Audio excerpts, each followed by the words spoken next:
Hey everybody, what's going on? Welcome to Talkin Movies. I'm your host, the real Geno Reynolds, and as you saw by the title and or thumbnail of this video, yes, we're going to be talking about Avengers Infinity War. I did get a chance to see it on Tuesday, but don't worry, this is going to be a big spoiler-free as possible review. The Heisner and I on the GB3 channel are going to be doing a spoiler review probably sometime next week or the week after. So this is going to be my initial thoughts on the movie. I'm going to talk about a few things, but I'm not going to ruin a lot of the movie for you. I don't want to really ruin any of it for you. So here we go. Thanos is coming. The Infinity Stones are within his grasp. It is up to a large group of heroes, most who have never met, to put a stop to the Mad Titan and his insane plan for the universe. Look, short and simple, I really like this movie. I like the characters that all the characters they brought together, the different places, some we've been to, some we haven't. The story as a whole really worked for me. And that's my general thoughts on the movie. So if you don't want to know anything else before you see it, this is where you want to stop. So, still with me? Again, I'm going to do my best in this review not to spoil a lot of the movie. I want people to enjoy it as much as I did. Going into this movie, I only saw the first teaser trailer. I avoided everything else. I avoided as much of the promotional material, photos, TV spots, whatever. I tried to avoid all of it. Some of the stuff in it, though, get this, is different from what's in the movie. Because I went back and I watched all the trailers and stuff after I saw the movie. And a lot of it's different. So let me talk about those trailers for a bit. So, there is a lot of deception going on in these trailers. Even if you saw all of them, there are changes, both big and small, big things and little things. There's things that are said that aren't said in the movie. There's images that you see that aren't in the movie. So it's different from the final product. Normally something like this would upset me, but for this movie, a movie that's been building this long, that's been taking its time, 10 years, to build itself up, a movie with this many secrets, with these types of things that are happening and all the stuff that's going to go down, I'm okay with it. I'm okay with them misleading the public here. This is not like them putting a TIE fighter in the Rogue One trailer that they knew wasn't going to be in the movie. Some of the stuff they did in the trailers for this really does hide a lot of plot points. So I'm kind of glad they did it. And prepare yourself to be impressed.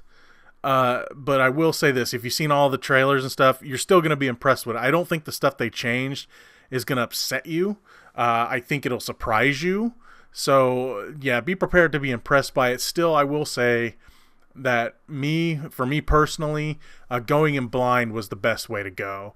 Not knowing anything was the best way to go. I didn't know a lot of what was going to happen in this movie. I knew Thanos was in it. I knew he was going to have a group of villains with him. And I knew it was going to take place in a lot of different places. That's all I really knew. But I had my own theories and everything. I would really say I didn't come up with too many theories because I didn't want to think about it that much because that would make me look up stuff. I just wanted to keep my mind off of it before I saw it. And, Bill and I, we did a Marvel section for our GB3 podcast that we recorded today, the day I'm recording this. And I for personal reasons, I couldn't do it. I couldn't do the recording on Monday. We had to wait till today. But in a way, I was kind of glad we didn't because then I would have to talk about it and then we'd probably talk theories. And then I didn't want to be disappointed by anything or anything like that. I didn't want anything to come out. So I'm kind of glad we didn't record when we didn't, because it would have, my expectations might have been changed or something. I don't know. I'm just glad that I went into it blind. I will say this, even though I didn't go see all the movies or didn't watch all the movies again, I would say it's good to brush up on the Marvel movies if you need to, if you can't remember little things, because it doesn't hurt to remember all the little details from a lot of the movies, because some of them come back up. If you don't remember them from seeing the movies, you'll remember them when it comes up in the movie. It's nothing so tiny that, there's a little name here and there that you're like, oh yeah, that's that place, or that's that person.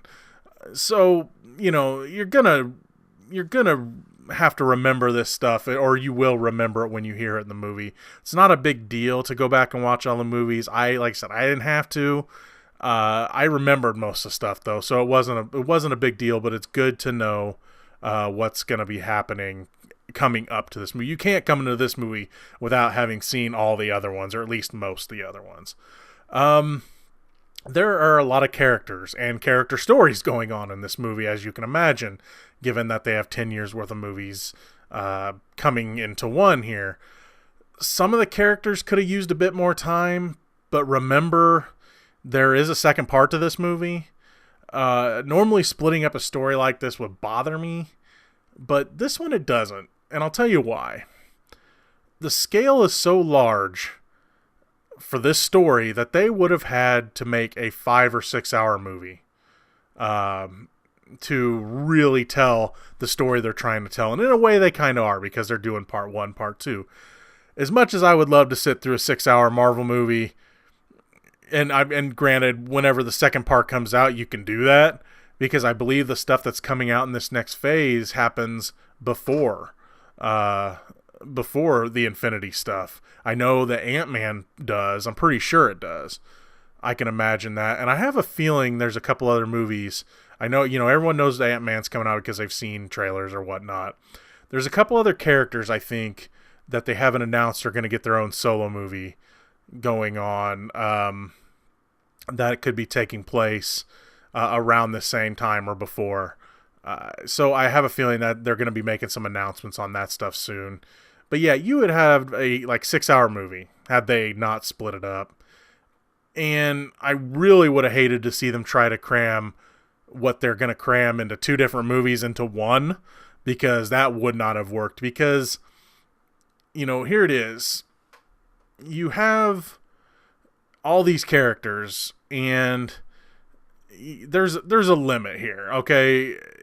This movie almost hits that limit to how many characters, because if you didn't know these characters, if you didn't already like these characters, you would have been disappointed with seeing your favorite character in this. Think about Justice League, okay? We had a movie with Wonder Woman. You knew Superman. You had a movie with Batman. You hadn't had Aquaman yet. You hadn't had The Flash yet. You hadn't had Cyborg. You get where I'm getting at here? If you didn't already know these characters from other movies, you would have been disappointed with their usage in this movie. But the fact that they've had their own movies or been supporting characters in these other movies, you know them. And if they're not getting the biggest amount of time, that's okay, because A, there's more coming, and B, everyone's got to have their moments. So while characters could have used some more time, each character at least gets their moment or moments, so to speak. A lot of the time it's their entrance into the movie, like someone walks in to the camera from the shadows the first time or something like that, and their music plays, their triumphant return, right? So everyone gets their moment. So that's a good thing. Some characters surprisingly get a decent push. For example, Gamora gets a good push in this movie, basically since she is Thanos' daughter, after all. Also, though, here was something that surprised me. Not everybody from the MCU is in this movie. Now, I'm not going to say who's missing. Those that are missing do get explanations to why they're not in the movie. And also, I will say there are a few surprise characters in the movie. And while I won't say who, there are a few. I can tell you this, and I'm going to tell you this just so you're not let down when it doesn't happen. There isn't anything X-Men or Fantastic Four related in this movie. I honestly think that Marvel is going to get past their own planned movies, plus let the Fox X movies end, not counting Deadpool, of course, before they introduce any of those characters. I'm going to guess that they're going to get past all this stuff going on now, all the stuff they have planned, to maybe bring those characters in to take on Galactus in the future. Now, granted, that's just a theory of mine, nothing that's teased in this movie, by the way. So, yeah, don't expect the Fox stuff. I don't want anyone to be disappointed when they don't see it. Marvel is focused on Marvel stuff still. That would have been rushing it in to those movies, I think, if they would have tried to cram that stuff in. The story itself is a bit all over the place, but after 10 years of build-up, I think they've earned it. Now, I'm not saying that the story doesn't make sense. I'm just saying that the story takes place in a lot of different places with a lot of different characters. That's all I really want to say about the plot, is that the story's all over the place. I don't want to spoil the plot for anybody. I will say that the elements from a lot of the solo movies play into it, and a lot of the character arcs from those movies come into play here. You'll start to recognize things, that you recognized from, say, this movie or that movie, and be like, oh, that's, the stuff that's happening now, it's having an effect on what happened in that movie, and things like that. I will say also that it's a ton of fun and interesting to see how a lot of these characters that have never interacted before get along in the movie. The Guardians of the Galaxy don't just stay together, and this person just doesn't stay with this person. There's a mishmash of different characters, and there's a lot of interesting things that happen with these mishmash of characters. It's fun to see certain characters interact with other characters, and it's just a lot of fun. I will say the movie, when it came to humor, I'll just throw the humor bit in here. It's not like Thor Ragnarok, where the entire thing's almost too funny or funny at the wrong times. There were a couple times I'm like, why do you need to be funny here? But for the most part, this movie does keep it pretty serious, and I was glad that it did, because that leads us into the next thing. Let's talk about villains. Finally, we have a villain that is a real threat. Thanos. Thanos proves right away that he means frickin' business. I'm not going to tell you how, but you find out right away that he and his crew are not to be taken lightly. Also, the great thing is, he's actually a complicated and conflicted character, which makes him come off less of the I'm just here to take over the world, type of villain, right? And with what they did with him in this movie, he's probably my favorite villain next to Loki in these movies now. Loki was really the only other villain that they really pushed. Every other character got, either killed or pushed aside. And I would have loved to have seen, some characters return in this, or some villains return, but we haven't seen them return yet. And I do use the keyword yet, because I think there are some villains that are going to come back eventually. But Thanos, for being just in bits and pieces of movies here and there, he really gets to shine. And yeah, I know people make fun of the look and everything else. You know what? It works in this movie. They make fun of him a little bit in this movie. Think of the characters that would make fun of him, and some of them do make fun of his look. There were a few great jokes at Thanos' expense. That being said, A, he didn't find them funny, and B, he really didn't find them funny. So his character was just so serious and so conflicted and just interesting and complicated that, and dangerous. So he's just a really good villain. The build up to him, I'm not going to say it was perfect, but the payoff for him so far has been fantastic. Watching this movie, expect your heart to sink a bit. Expect to find yourself feeling nervous and or holding your breath during different scenes. Expect to feel something from this movie. You've been with these characters for 10 years now. This, my friends, is the movie that we wanted. The start of an epic story we've been waiting for. We've been wanting this to come. We've been hoping that this would be good. And it was. And we still have a second part coming. And that's what's fantastic about it. The fact that they're not done yet. They've told this big part of the story, and they're not done yet. There is still a story to tell, and I can't say enough that I'm excited. Look, and also, it's a Marvel movie. Stay after the credits. I will say, this movie had no mid-credit scene. Didn't really surprise me that it didn't. But there is an after-credit one, teasing one or two different movies. I'm going to guess two. I know at least one, but I'm pretty sure it's this one movie is going to set up for the next movie. You'll know it when you see it. It's like the very last few frames of the after credits scene, and you'll know what's coming, or what it's teasing anyway.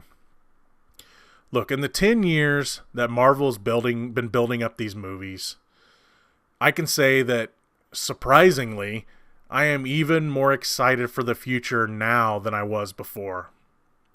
I was afraid of this movie failing, or of me getting tired of the massive storyline, but I'm not. They've done it. It's going to take two big movies and some other setup ones to finish this story arc, but they've done it. Again, don't expect your favorite character to step up into the spotlight in this movie. This is a movie that most of the characters in the entire MCU, some major ones and some minor ones, get to really shine in. Everyone gets their moments. Keep in mind, I went to a critic screening of this, and while they're usually a complete movie, some studios do save things for the world release. So everything I've said that's, not there or whatever, I could be wrong, especially, not having a mid-credit scene or something like that. But from what I've seen, the build-up that we've gotten is fantastic. And I can't wait for more. I was afraid that after seeing this, I was going to be like, really? That was it? But no. Watching this, the whole movie, or at least most of it, like I said, there was a couple times where a joke would pop in or something, and I'd be like, why did that need to be there? For the most part, the story they told is earned over 10 years of Marvel movies, and there was times where I was holding my breath. Again, there was times where I was sinking into my seat. I was tensing up. This is not even like a typical Marvel movie. Don't expect to come out of this one the same. That's really one thing I can say. And again, there's more coming. The crazy thing is, they are not done yet. That's all I'm going to talk about for Avengers Infinity War. I don't want to say anymore. Just go see it in the theater. See it big if you can. I don't usually say go rush to an IMAX theater or something like that, but go see it on a big screen because it's totally worth it. It looks amazing. It sounds amazing. The characters all get their moments. The villain is fantastic. The story, again, it's all over the place, but it's earned because of what they've done. Just go see the movie. And again, the Heisner and I, coming in the next couple weeks, will be doing a spoiler review so we can all have discussions about the movie then. Please do not put spoilers in this discussion on this video because I don't want to spoil it for anybody, especially some of the big surprises. But yeah, definitely go see this movie. It's the beginning of what we were hoping for when we knew from early on that Thanos was coming. Thank you so much for listening to this review of Avengers Infinity War. I hope you've enjoyed this edition of Talkin Movies. I'm your host, the real Geno Reynolds. Peace.